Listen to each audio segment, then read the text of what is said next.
All right, the Washington Commanders have two big old gambles that I think are absolutely going to pay off. And when we look at the roster as a whole, you are now set and ready. Isn't it amazing what the difference of just a few days can do?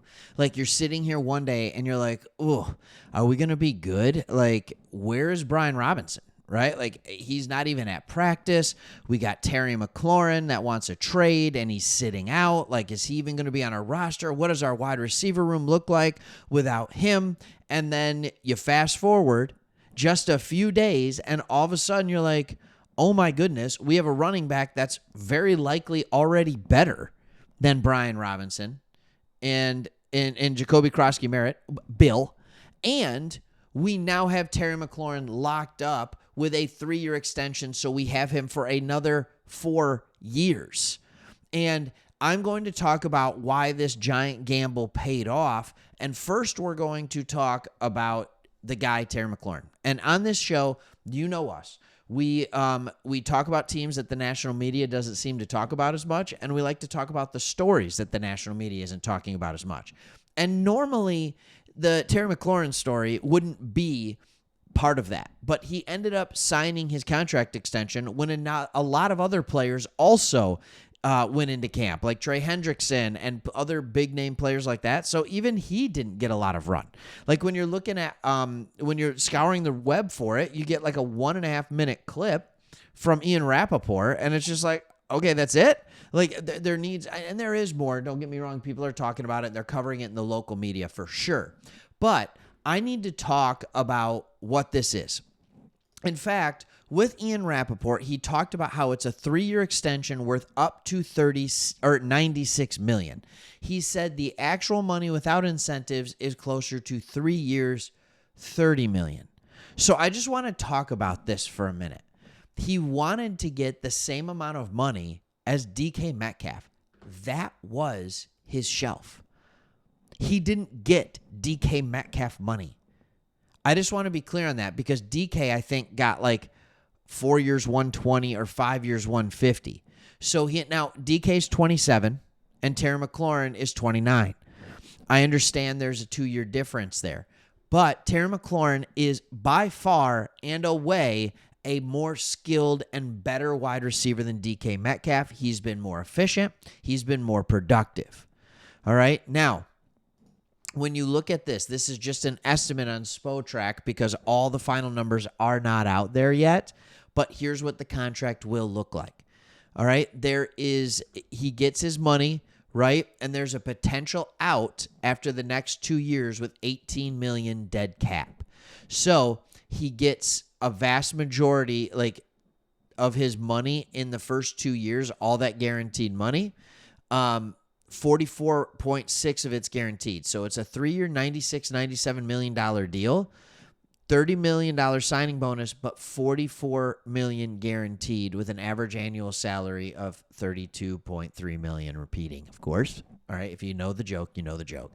But my goodness, as a Commanders fan, don't you just have to be sitting there saying to yourself, like, look what we can do now?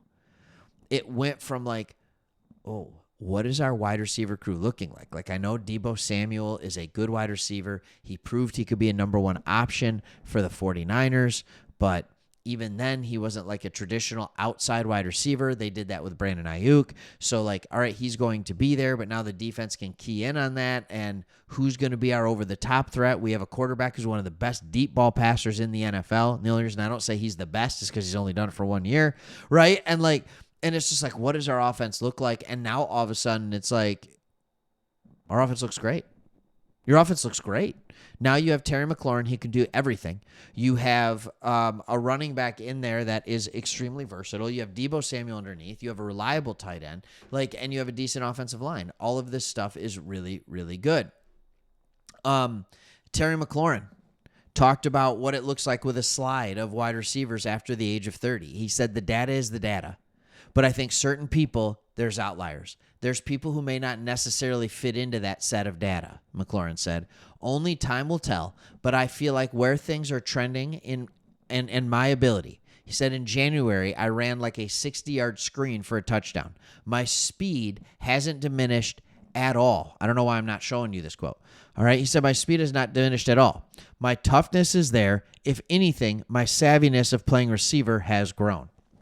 And that is what will happen with Terry McLaurin as he gets older. He will go from, yes, if you keep him for all 4 years of this contract, all 3 years of the extension, the last year or two, it'll be, hey, is Terry McLaurin going to play the slot and we're going to prolong his career? And that's the kind of thing that's going to happen in this. He also talked a little bit more on his situation, like the trade request. He's like, this was not just, for pomp or circumstance. This was not a PR ploy. He talked about how he's like, no, I really did it for real. The trade request was real. He was trying to be intentional. It wasn't just simply for leverage. Now, he said he would do some things different, but he was so thankful for the family that was in his corner during this whole thing. I personally I need it to be known. Like this, the only question that I have for Mr. Peters is if this was the amount of money he was going to sign for all along, why not just sign him a month ago? Like, this is not an unfair thing. I said give him 2 years at 35 to 40 million each of an extension, or give him 3 years at 30-ish, 32 million. He 100% deserved that. All right. We talked about that gamble paying off. There's another gamble that is about to pay off. So we know the McLaurin one, he'll be on the field. All right, and he's been ramping up, and they got it done 2 weeks ahead of time. So hopefully that prevents any soft tissue injuries. The other gamble that paid off is this man right here, Jacory Croskey-Merritt, Bill.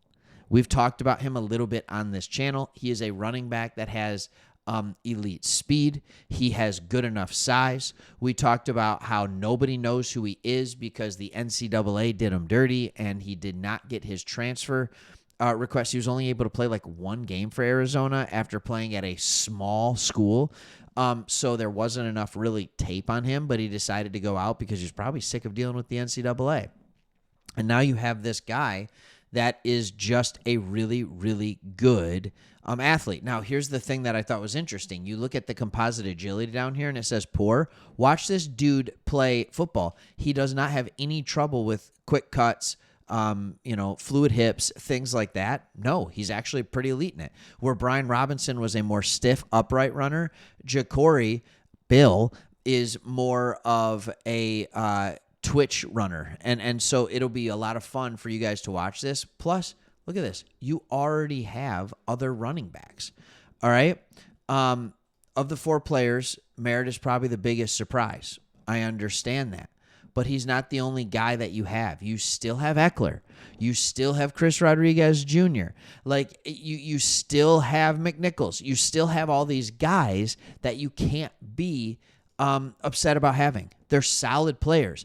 And now you have a fully functioning, ready to go offense that has 2 weeks, had 2 weeks of the signing, a little short of it, but I mean, we're sitting here with a week and a half to go. I think McLaurin signed on Tuesday, so just shy of 2 weeks, like 12 days, to get everybody on the same page and have that just nasty in the best way possible offense. All right. Thanks for watching. Hit that subscribe button if you haven't already. See you on the next one.